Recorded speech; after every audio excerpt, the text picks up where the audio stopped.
I want to begin with a question. Have you ever been totally embarrassed in front of a large, giant crowd? Ever? If you ever had one of those most embarrassing moments, I will tell you mine right now. Here's one of my most embarrassing moments. I have had a few, but this one is one of the top ones. I was football captain on my high school football team my senior year. We were playing in front of our home fans. The lights were out. It was Friday night. It was a crisp autumn night. Beautiful night. Our defense was playing well. I had to go back for the punt. The kicker on the other team punted the ball, and he launched a missile. I backpedaled. I thought I had it, calculated just right. I was waiting for the ball to softly land in my hands, where I would then grab it and run 80 yards back the other way. But sadly, my calculation was way off. As I went to get the ball came and it hit me straight on top of the helmet, bounced 20 yards behind me, and landed on our own 3-yard line. The whole stadium saw it. My mom and dad saw it. My friends, who would never let me live it down, saw it, and all the good-looking cheerleaders saw it. My life was forever ruined. I slowly went back to the bench, my head down. I couldn't look people in the eye for the next couple days. It was totally embarrassing. And if you've ever been embarrassed like that, you know how it feels. While physical and mental failure is embarrassing, though, I got to tell you, there's something worse. There's something worse than that. Have you ever been morally exposed? By morally exposed, have you ever had either to go in front of your friends and family and admit to a certain sin? Maybe you got caught in a crime. Have you ever had to reveal an addiction, or even worse, confess to a habit that's destroying your life and those you love? Have you ever had people relish over your failure, actually enjoying your guilt? I'll tell you what, there is honestly nothing worse than being exposed. It's the worst feeling in the world. And when you feel exposed, not only do you feel like a complete failure, but you feel like trash. Your life is ruined. Especially when the world around is so quick to judge. People are so quick to judge. I think this pain of moral exposure is so intense that most people out in the world hide who they really are. Very few of us let people in because we don't want them finding us out. Most of us in here hide all the time. We don't really let down our guard because we know if you knew me, you would, I don't know if you'd like me. I think you'd judge me. So we become masters at hiding. John Ballio was a master at hiding. Today we're going to meet someone that was completely exposed, utterly exposed. A sad, desperate woman who was tried, found on the scales, and she was wanting. She was utterly exposed. But there was someone else there watching, not just the teachers and the crowd, but there's a guy named Jesus who was watching as well. And if you turn to John chapter 8, we're going to see how he responded to somebody caught and somebody exposed. This is probably, to me, one of the greatest stories ever told. It's John chapter 8, verses 1 through 11. Follow along with me as I read. It begins and it says, Jesus went to the Mount of Olives. Verse 2, at dawn he appeared again in the temple courts where all the people gathered around him, and he sat down to teach. The teachers of the law and the Pharisees brought in a woman caught in adultery. They made her stand before the group. And they said to Jesus, "Teacher, this woman was caught in the act of adultery. In the law of Moses, it commanded us to stone such a woman. Now, what do you say? Well, they were using this question as a trap in order to have a basis for accusing him. But Jesus bent down and started to write on the ground with his finger. When they kept on questioning him, he straightened up and he said to them, "If any one of you is without sin, let him be the first to throw a stone at her." Again, he stooped down and he wrote on the ground. At this, those who heard began to go away, one at a time, the older ones first, until only Jesus was left, with the woman still standing there. Jesus straightened up and he asked her, "Woman, where are they? Has no one condemned you?" "No one, sir," she said. "Then neither do I condemn you. Go now and leave your life of sin." This is a well-known story, but it is powerful. It has 3 parts. The 3 parts are rather simple. Someone's found guilty, but this person found guilty is found by Jesus. And when this person's found by Jesus, they find forgiveness. Hopefully. This isn't just a story that happened 2,000 years ago in some remote area. Hopefully this happened to you. Hopefully this is your story. Because I'll tell you, it's mine. The setting of the story is described in verse 1 and 2. Jesus was on the Mount of Olives. That is this garden that overlooked the city of Jerusalem. Then he went down the valley back to Jerusalem. In the morning, he started to teach in the court of the Gentiles, where there's colonnades and there's a large opening, and he sat down, and that's how they taught back in the day. We know from our previous studies that people were fascinated by Jesus, so we can assume that a lot of people were there, probably more than are in this room right now. Probably 1,000 people might have been there, listening to the words of Christ. Most of these people that were listening to Jesus are religious people. Religious people are people who hold tightly to purity. Rightly so, because they're taught all their lives to look down on sexual sin because it will be judged. So you know, as they are seeing a woman who just got caught in adultery, they are a hard bunch, as most religious people are. Just stop on the scene for a second. First of all, it says she was caught. She doesn't even offer a defense because she knows she's wrong. And now before the community, she stands condemned. Her reputation is forever destroyed. She is a dirty, ruined woman. Could you imagine if that happened right now? Somebody brought in a woman who's just caught sleeping with another man? By the way, where is the man? We'll see why he's not there.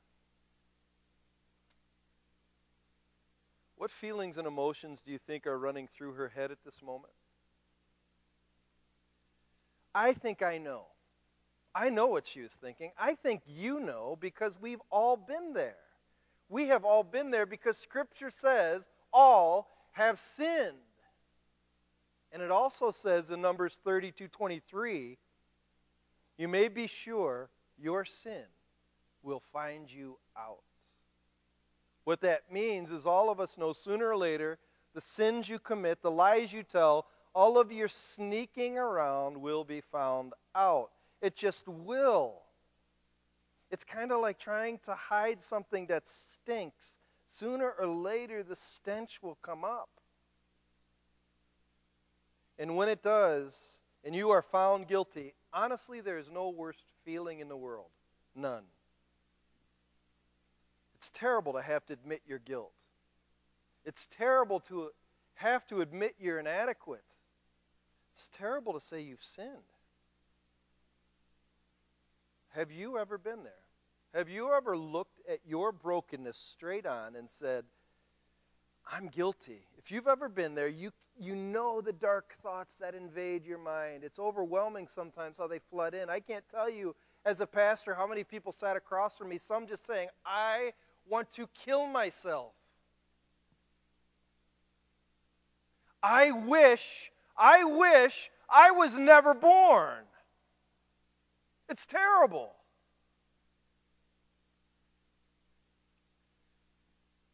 Guilt does that to you. You know it's designed to? Guilt is designed to destroy you.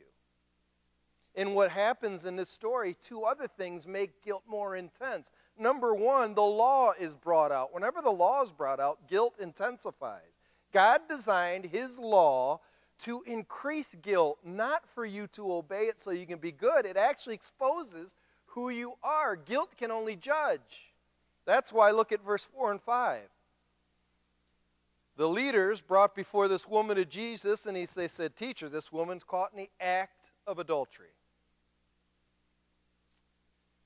And the law of Moses commanded her to be stoned. Do you know they're right? According to Leviticus 20, verse 10, and Deuteronomy 22:22, anyone, both man and woman, caught having adultery must be put to death. That's the law. The harshness of the law is intentional. The harshness of the law forces you to see the seriousness of your sin. That's its purpose. Sinning is not just a mistake or a whoops or, I didn't know. Sin is a violation. And the law reveals just how severe it is. In this case, adultery deserved to be stoned. I remember one time when I was living in Chicago, we kind of lived out in the country, and I was driving early. It was out in the middle of nowhere. There's a four-way stop, and I looked. There's no cars for miles. So I come up to this four-way stop, and I roll stop through the stop sign, and I keep going. Have you ever roll stop where you kind of stop, but you don't stop? When I did that, there was this big bush, and behind that big bush was a cop. The popo got me. The lights went on. Woo, woo. They pulled me over, and I was mad. I said, what do you, that's not justice. You are trying to get me. He goes, take it to the judge. Here's your ticket. I said, I will. I really did. I said, I was so mad. Went to the judge a couple weeks later, and he called my name, and he said, Mr. Weeks, it says here you're in violation. You didn't come to a full stop. How do you plead? And I said, wait a minute. I said, isn't a cop supposed to be here for our benefit, to maintain justice? You know, this guy was hiding behind a bush, and he meant to get me. And the cop said, before you go on, can I ask you a question? Sure. Did you come to 3-second complete stop? No, sir, I did not. Laid down the gavel. He said, you're guilty, $150 fine next. That's it? The law doesn't negotiate. It doesn't care. It just says you're guilty. This lady's guilty. I know some of you are saying, but what about the man? Who cares? She is guilty. You cannot justify sin by blaming somebody else when you are caught. There's something else that intensifies this is people. People who watch. The leaders, but I bet you the crowd was also very cruel. People are cruel by nature. The Pharisees purposely set this woman up. Somebody asked me, why didn't you talk much about the man? Because really this is the case with the woman. But where was the man? Did they hire a man to set this woman up? Because it says in verse 6, that the Pharisees were using this woman to set a trap for Jesus. They didn't even care about her. They viewed her as a piece of garbage, somebody to look down on. That's how people are. When somebody sins, we view them as, you are wretched. I'm better than you. It's funny in Job chapter 12, verse 5. Job's talking about these guys that came to counsel him, and actually they're criticizing him a little bit. And he says this about them. He says, it's funny how those who have no trouble make fun of those who do. That's more newer version of Job 12:5. It goes on to say, people like to hit a man when he's down. And it's true. People love to judge other people who fail and fall. Condemning others is in our nature. We're quick to do it. Side note on that, by the way. If you are somebody that is quick to judge, I have some advice for you. And honestly, you know who you are. If you are a person who is quick to judge, you're the gossiper. You're the one who lifts your nose up at people you think are beneath you. You're the one who crosses your arms. You're the person who whispers to other people, I would never be caught dead doing those things. If you're one of those people, I have two things to say. Number one, be very careful how you judge, because the criteria you use to judge others will be used against you. Romans 2:1-3 says that at whatever point you judge others, you will be judged. That's harsh. So for instance, do you ever get mad when people lie to you? Have you ever lied to anybody? That same anger you get mad at people should be directed at yourself.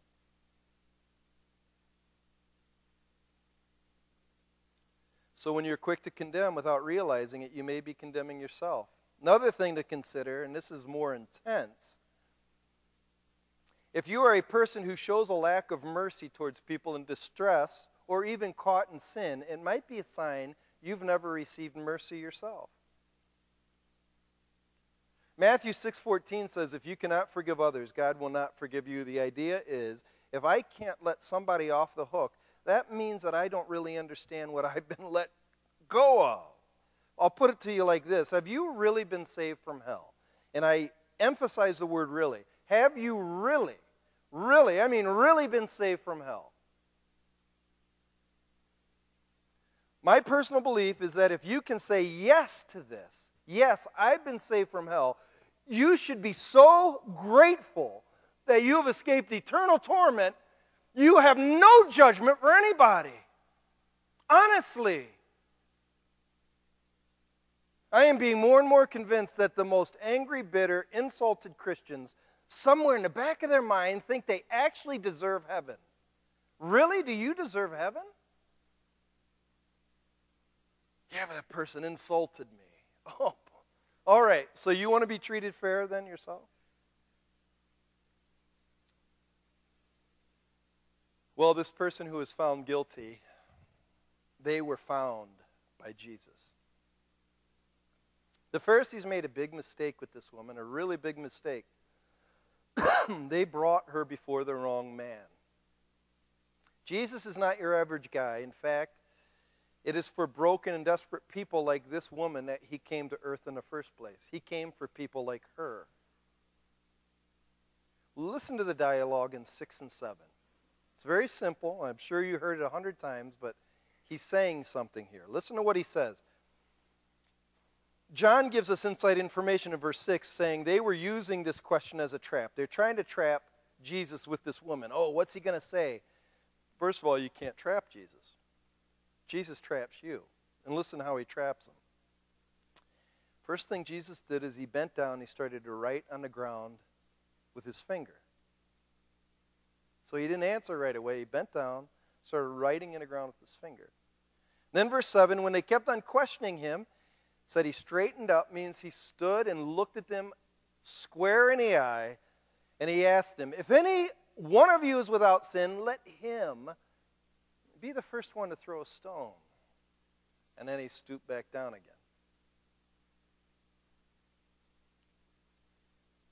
Why did he say this?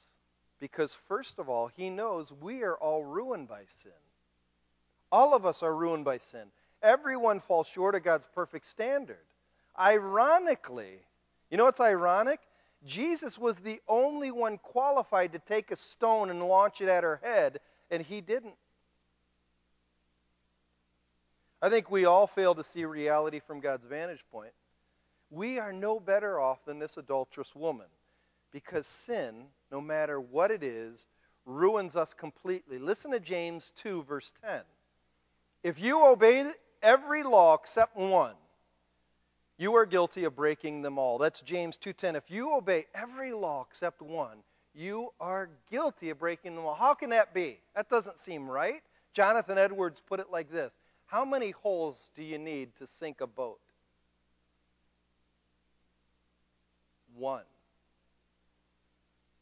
One sin sinks us.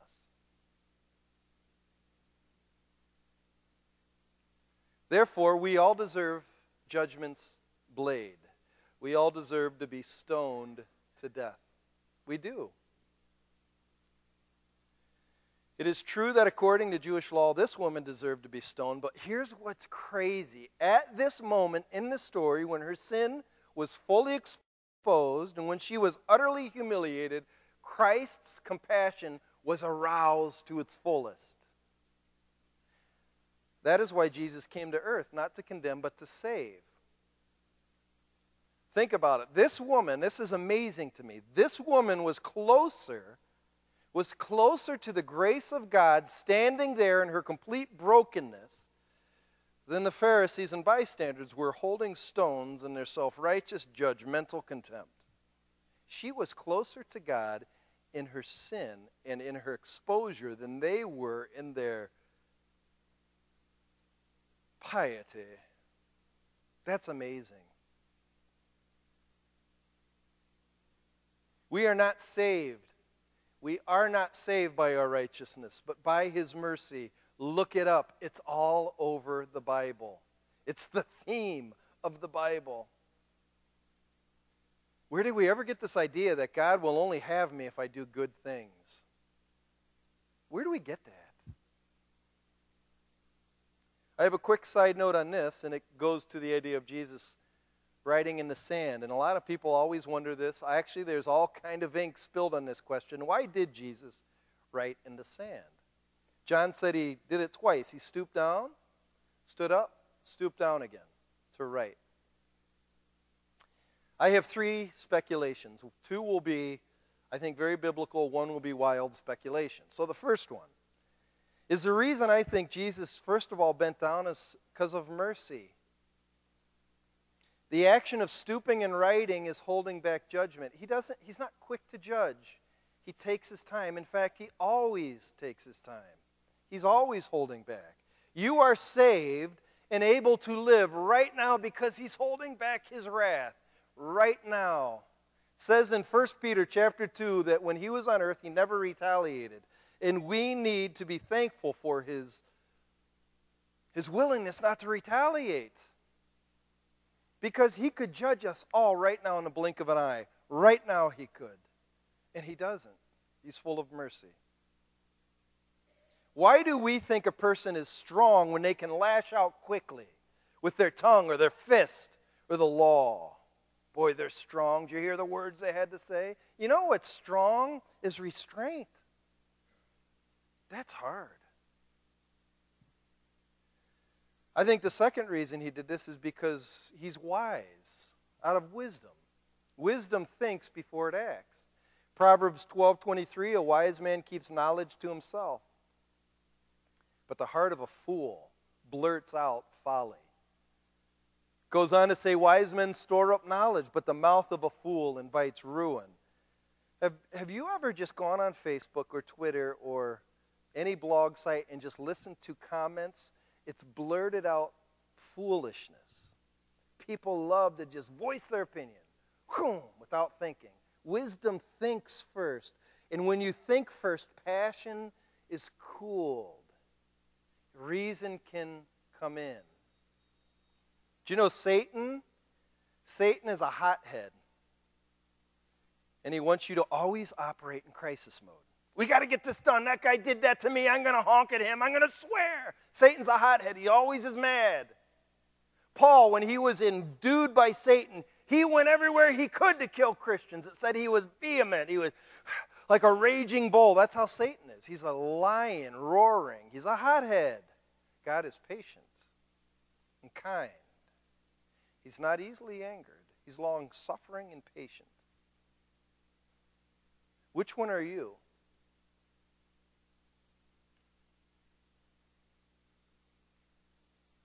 Here's my third, this is my wild speculation. Actually, I stole this from J. Vernon McGee, the old J. Vernon McGee. He's a good old preacher, right, friend? He says, my beloved. Always says, my beloved.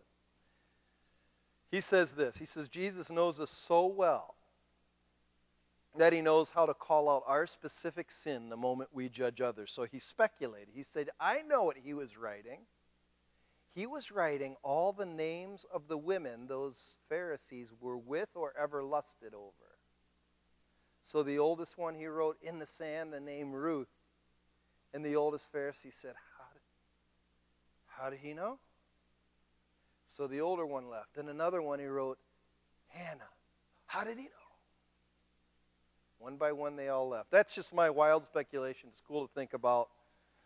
But the truth of the matter is, you start judging people, God will say, oh yeah? Remember? Well, this lady who was found by Christ found forgiveness. When everybody left, Jesus was there and she was standing there all alone. And listen to what he asks her, and I believe it's with the utmost kindness. Verse 10, he straightened up, stood up from writing in the sand, looked at her, and he said, Woman, where are they? Has no one condemned you? No one, sir, she said. Then neither do I. Then neither do I. She found forgiveness, utter forgiveness. The one person who rightfully could stone her let her go. And the reason he could let her go is that he knew he would soon have to die for her. The cross, where he shed his blood, was her deserved punishment. It is the place where her stoning was placed on his shoulders. She is free because he allowed himself to be judged. You are free because Jesus allowed himself to be crucified for you. That's why you're free. Can you imagine for that woman how that forgiveness felt when he said, and I don't condemn you? Could you imagine how that felt? She was given her life back. She got to start over again. And I'm telling you, there's no greater feeling.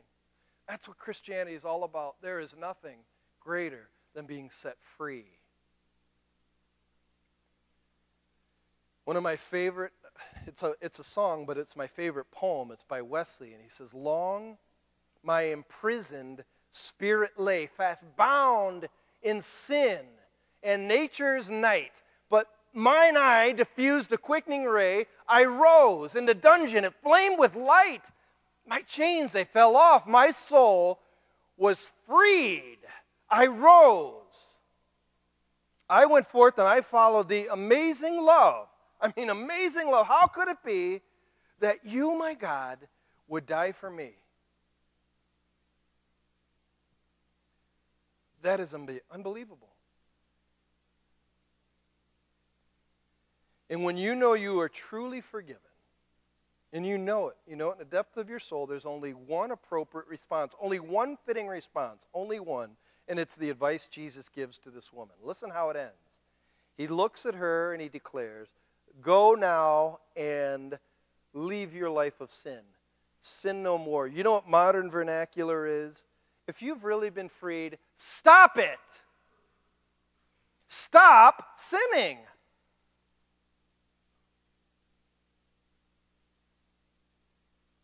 Why? Why should I stop sinning? Can't I have my cake and eat it too? 2 reasons. Because you've escaped with your life by the hair of your chinny chin. You made it by a thread. By a thread. How dare you tempt God again? Do you want to challenge death again? It isn't cool. And it's not logical. It's just not.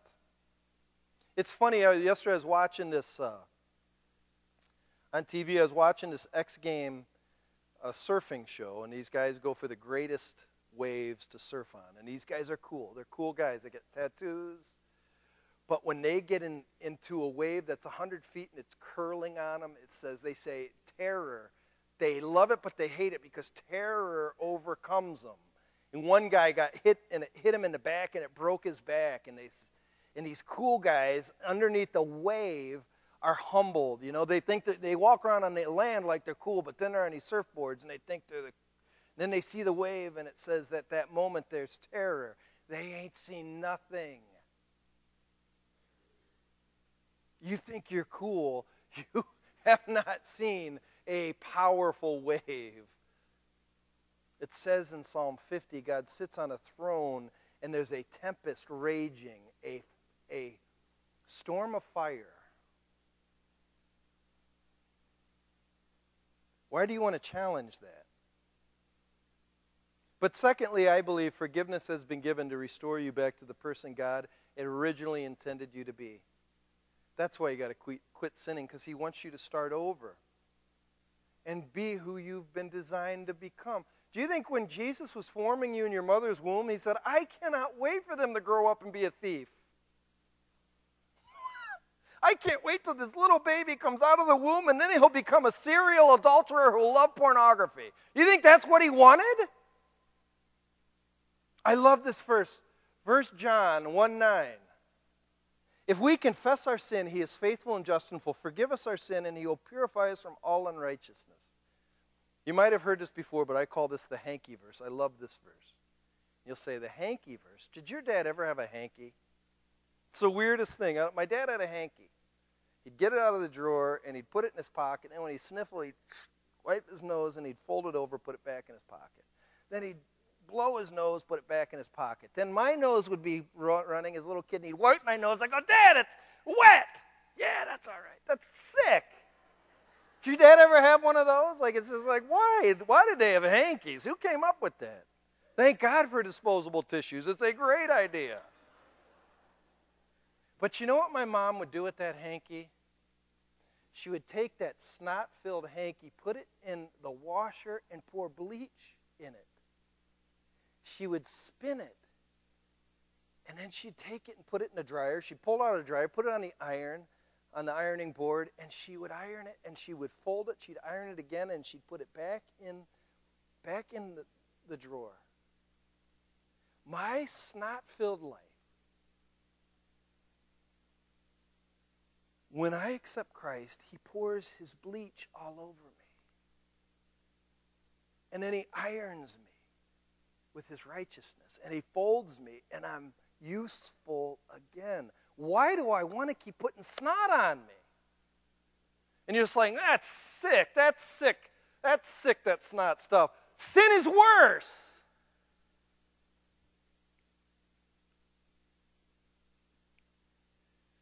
Here's a quick side note. Do you think Jesus is being too soft? The law says to stone her. She's committed adultery. She ruined other people's lives. She deserves everything that's coming to her. But oh no, Jesus lets her go. Is He just being a wimp and turning a blind eye to her sin? Is this a sign that Jesus is now giving all of us a free pass when it comes to sexual sin? I've heard people say that. I went to go see a man who's leaving his wife because he had another woman. And he said, I'm not worried about it because God will forgive me.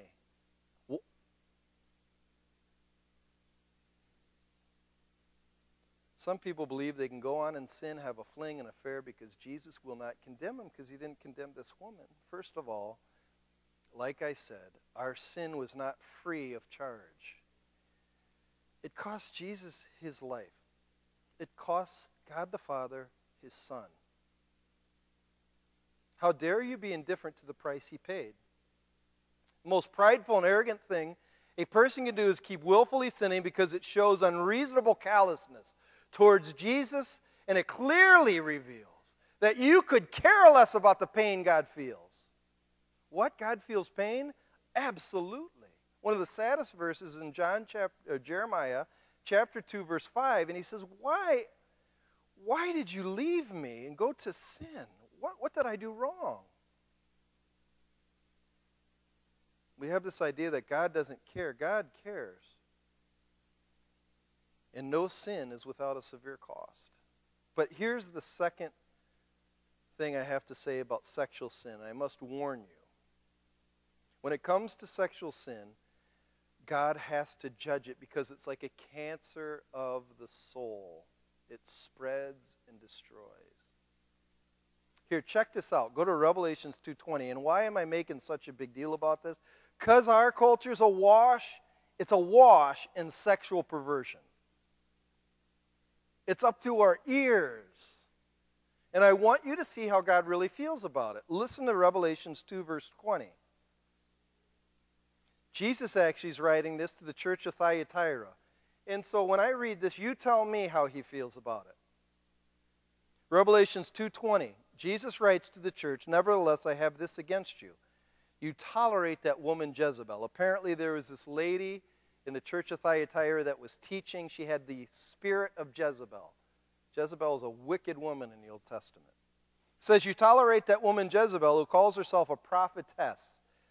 By her teaching, she misleads my servants into sexual immorality and the eating of food sacrificed to idols. I have given her time to repent." He's restrained of her immorality, but she is unwilling. She doesn't want to change. "So, I will cast her on a bed of suffering, and I will make those who commit adultery with her suffer intensely, unless they repent." He's burning out sexual sin. It's like radiation therapy. Some of you in here are still paying for a sexual sin you committed years ago. Some of you think that you can continue to commit sexual sins. I just want to warn you, don't test God. He will not be mocked. He just won't be. So in conclusion, we are left to wonder what this lady did. Did she change? Did she continue following Jesus? Some traditions say this was Mary Magdalene, the lady that was cleansed of devils and who became a devoted follower of our Lord, but really there's not verifiable proof this is Mary Magdalene. But one thing is for sure, and this is what I want you to get. This, to me, when you meditate on this blows my mind. Because her sin was exposed, she was able to receive forgiveness. What probably seemed like the worst day of her life became the day she got to taste grace. That's incredible. Have you ever really tasted grace, or are you hiding, scared to death to be exposed? People can live for years in hiding. They think they're fooling the world, but your hiding is keeping Jesus at arm's length. He has come to save lost people, not reward wonderful achievers. There's a huge difference between that. You can put it like this. He hasn't come to make us winners. He's come to make us whole. He's come to bleach us, iron us, fold us, and put us back to use.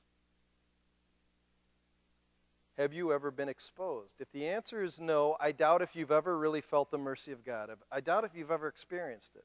Romans 11:32 says, "For God has bound all men over to disobedience, that he might have mercy on them all." The idea is that really he wants to expose our wretchedness so that we can taste his righteousness. Those who have been forgiven much, Jesus says, love much. And if you don't love God, you've probably never really been forgiven. I mean, really understood it. And most people who don't understand it are because they're too proud to expose and come clean. They like to hide.